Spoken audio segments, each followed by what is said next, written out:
Hello, everyone. Welcome to Everything Arsenal. Let's get to it straight away. No intro, no nothing. This is what has been reported by Sasha.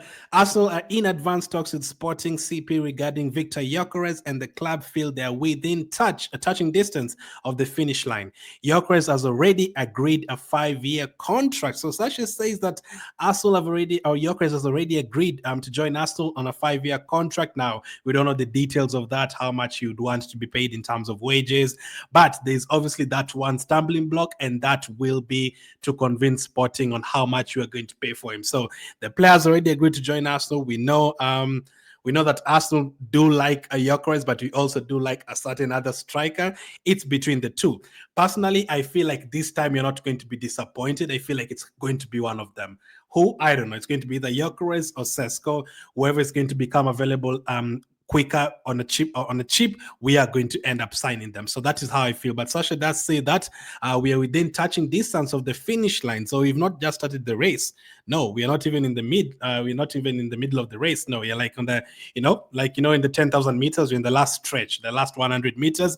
We are basically about to finish the race. So hopefully that is true.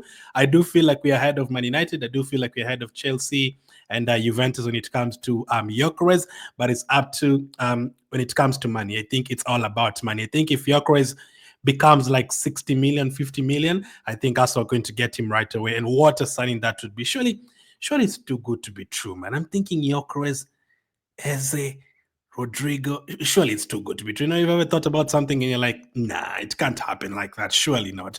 And then you've not even come to the likes of Saka and because Arsenal still have very, very good players. We need to add to it. So imagine the confidence we would give players like Saka and Odegaard when they see players like Eze and Rodrygo and players like Gyokeres coming into the team.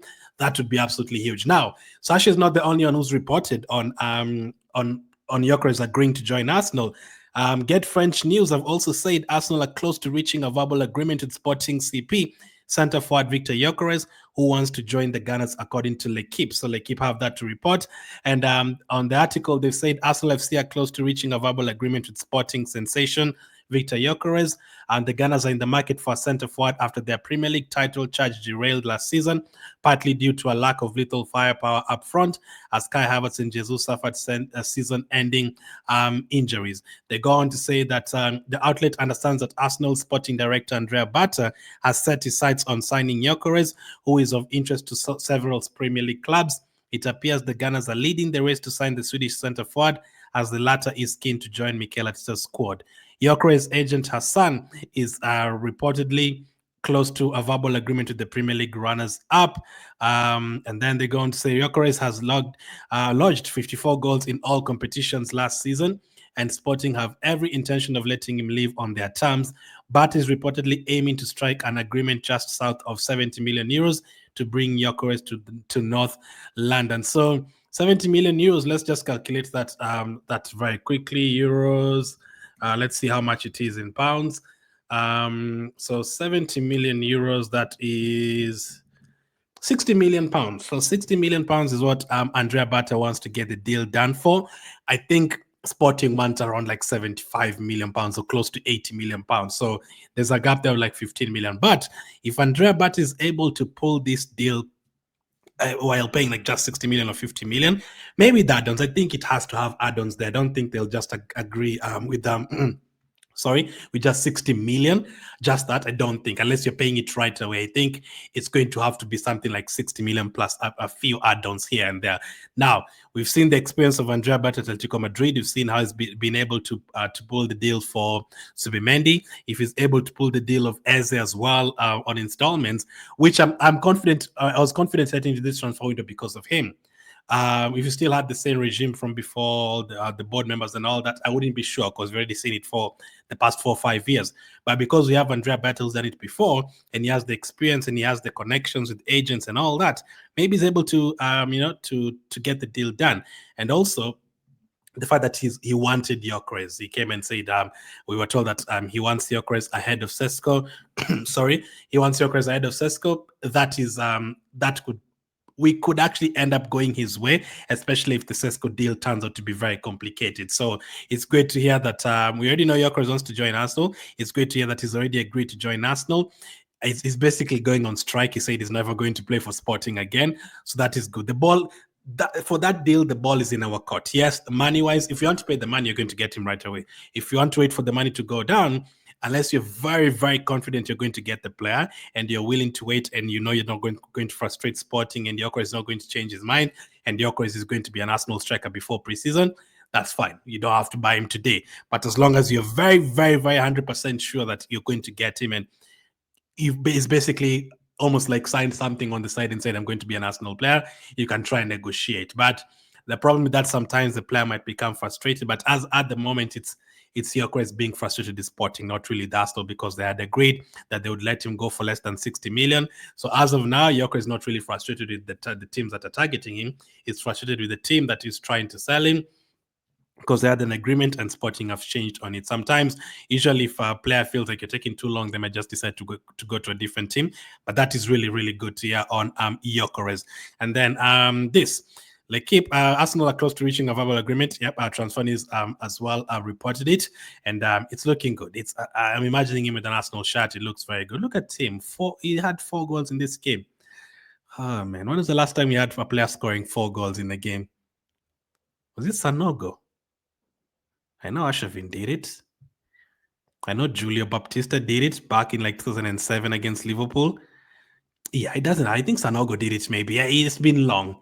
When was the last time you had a player scoring 4 goals? You have to go back to Ashavin and Julio Baptiste, and maybe Sanogo did it in preseason. You don't get 4 goals in a game. Now, in the Premier League is different, but this is a player who knows where the net is. The net in Spain is still the same net in Portugal. Is still the same net in England. It doesn't change at all. So it's not that the net in England is or the goalpost is a bit on the left than on the right side. No, he just needs to finish the chances, and he's going to get those chances from Saka and Odegaard, and hopefully we do sign Eze. Now, that's the latest on Gyokeres. That's the breaking news on Gyokeres, and let's go to this. So what's the latest on Sesko? Why is the Sesko on all of a sudden? Why is it all of a sudden looking like it's going to be Gyokeres more than Sesko, and it has always looked like it's going to be Sesko ahead of Gyokeres? Well, Sky Sports have reported that talks with clubs interested in Benjamin Sesko, including Arsenal, have not progressed and are at a standstill. It is understood that while a move away from Leipzig is not off, talks have not progressed so far. So it's looking like the Sesko deal is more complicated than the Gyokeres one. I still feel like Arsenal really wants Sesko fast, but we don't know what is going on behind the scenes. Maybe Arsenal already gave up on Sesko and they're now trying to get Gyokeres. Gyokeres was always my first option since last season. I'd be absolutely over the moon if we get him. Yes, Sesko is younger. Gyokeres is older. Yes, you can say Sesko is coming from a tougher league.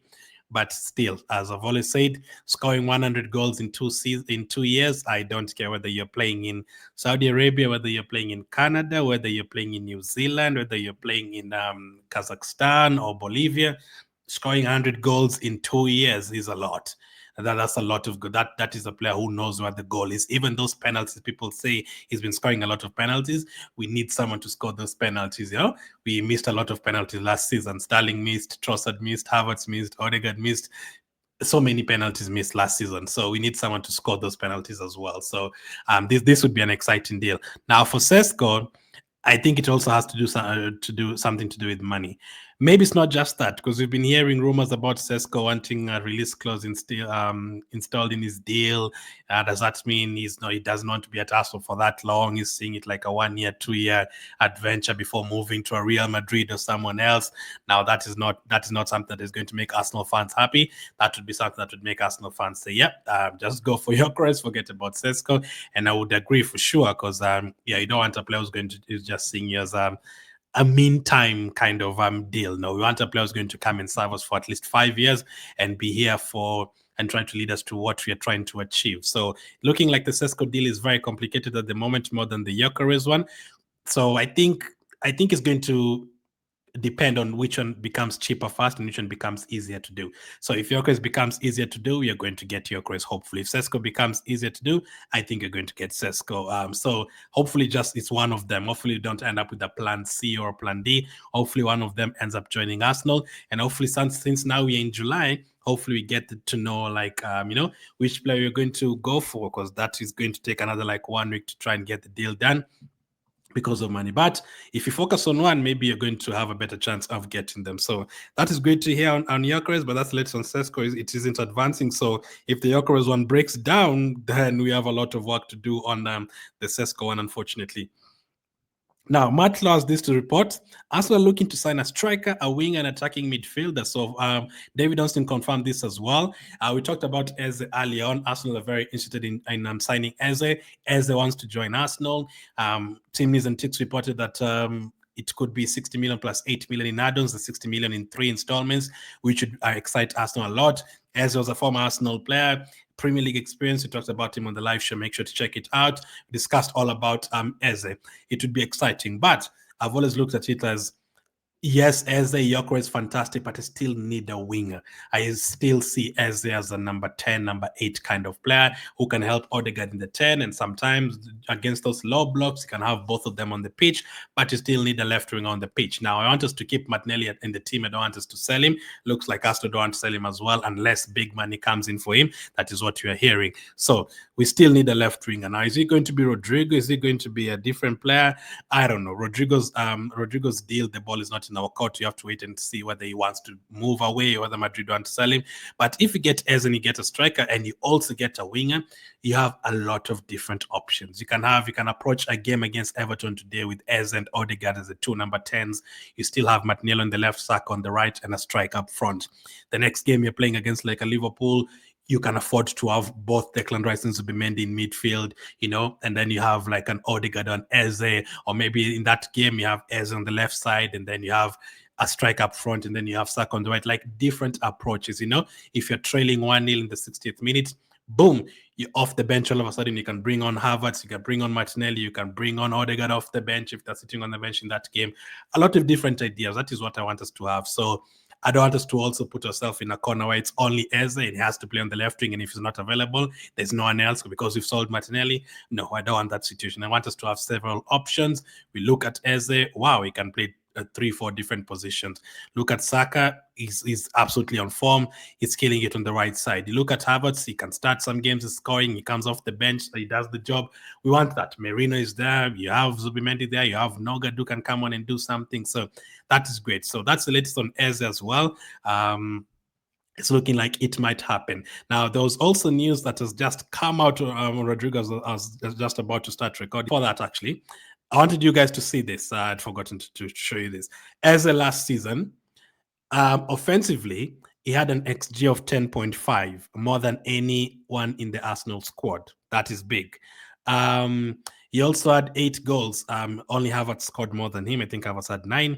He assisted 8 times. Only Saka assisted more. So in terms of our squad, he's better than almost everyone, apart from Havertz in goals and Saka in assists. Defensively, he won 157 duels. I was actually very surprised by that, because I'm telling you guys right now, Martinelli is very good in defensively and all that. But Eze won 157 duels. That is more than anyone in the Arsenal squad. That actually came as a surprise, even as I'm reading it right now. And also, where is it? Positions won 146, beaten only by Rice and Saliba. So those are good numbers, both attacking wise and defensively. Those are not bad numbers at all. If I can try and find this news on Rodrygo. But yeah, those are the stats on Eze, looking very good attacking wise and defensive wise as well. Both very, very exciting, actually. So that is fantastic. Actually, I think, is there news here on Gyokeres before we finish this? So Andrea Beta hopes to finalize the signing of Viktor Gyokeres. The player wants to join Arsenal, is now close to agreeing personal terms with the club. That is fantastic to hear. I think they're quoting L'Equipe there. Yeah, I've gotten the one for Rodrygo. This is the one I wanted to show you guys on Rodrygo. Graham Bailey said, from what I'm hearing from people close to the situation, once Real Madrid get back from the Club World Cup, Rodrygo is going to make it clear that he wants to leave. I think Rodrygo is quickly emerging as Arsenal's dream target. I think everything points towards Rodrygo leaving, and my belief is that Arsenal will be towards the top of his desired places to go. Arsenal know what kind of fee it will take to sign Rodrygo, around 75 million. They know about his wages, and that hasn't scared them off one bit. So great to hear that we aren't scared of his wage demands, and the fact that he'd be happy to join Arsenal is great. we are hearing that he might ask to leave Madrid after the Club World Cup. That could be tonight. If they lose to Juventus, that could be in the next couple of days if they lose. But that could be like another extra 2 weeks if they get to the final. So 75 million. All these deals will cost a lot of money. Rodrygo, Gyokeres, Eze, all of them will cost a lot of money. Now, is that why we've been saving money on Norgard from Brentford? Is that why we've been saving money on, Kepa from Chelsea? Is that why we're trying to save money on Mosquera from Valencia? All these deals have been cheap. So hopefully we can save a lot of money and use it to get those forward players, because it would be exciting for the fans, exciting for the players who are going to play with these players as well, even exciting for the manager, exciting for the board, exciting for the new signings when you come into a team that has Rodrygo and it has Eze and it has so exciting, man. Like, let's be honest. So hopefully these deals go through. We need to sort out our forward line for sure. It's been so long since we sorted it out. So let's see how it goes. But that's the latest on Gyokeres, on Eze, and also on Sesko, yes, and also on Rodrygo, and also the fact that David Johnson and Matt Love both told us that we are trying to get all three positions. If we sign Eze, it doesn't mean like you're not signing a left winger. We are going to get Eze, a striker, and a left winger. Exciting. Let's hope it actually becomes reality. Thank you for watching, and I'll catch up with you guys on the next one.